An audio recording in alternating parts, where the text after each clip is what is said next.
Saya pastikan bahwa ini tidak pakai APBN, karena ini dari awal itu adalah B2B gitu. Masa transportasi umum itu tidak diukur dari laba.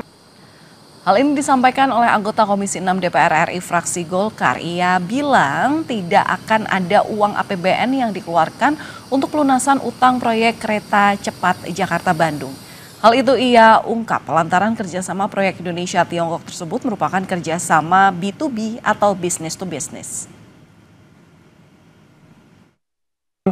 Kami di Komisi 6 itu sudah membicarakan ini dari awal tahun kemarin gitu. Kita udah tahu permasalahan ini karena ini kan udah berjalan 2 tahun gitu kan. Kan kita udah tahu permasalahan ini dan kita udah berdiskusi dengan Danantara dan KAI dan semua itu kita akan memberikan solusi pada kasus bus ini gitu. Jadi nggak usah khawatir. Jadi masyarakat nggak usah khawatir. Yang pertama saya pastikan bahwa ini tidak pakai APBN karena ini dari awal itu adalah B2B gitu. Oke.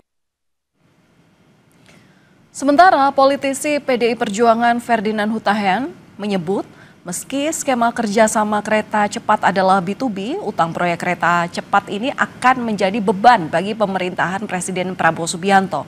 Ferdinand bilang proyek kereta cepat merupakan kegagalan pemerintahan sebelumnya dalam menentukan skala prioritas pembangunan.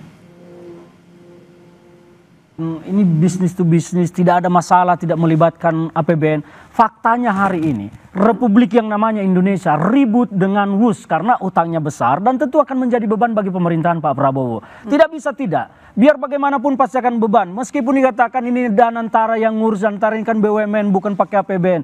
Emangnya uang Danantara itu uangnya siapa? Kan itu juga uang negara, uang rakyat. Jadi harus diakui bahwa memang ini kan kegagalan seorang Jokowi untuk menetapkan skala prioritas pembangunan di negara kita.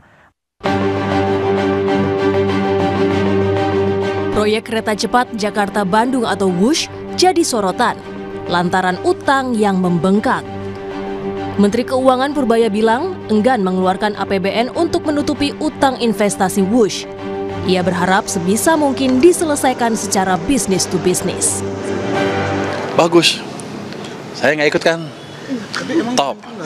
Berarti nggak diajak ke Cina, Pak? Enggak lah. Kan katanya si Pak Doni dia mau ngajak pemerintah juga buat ke Cina. Paling menyaksikan. Kalau mereka udah putus kan udah bagus. Top. Nggak, saya sebisa mungkin nggak ikut. Biar aja mereka selesaikan business to business. Jadi top.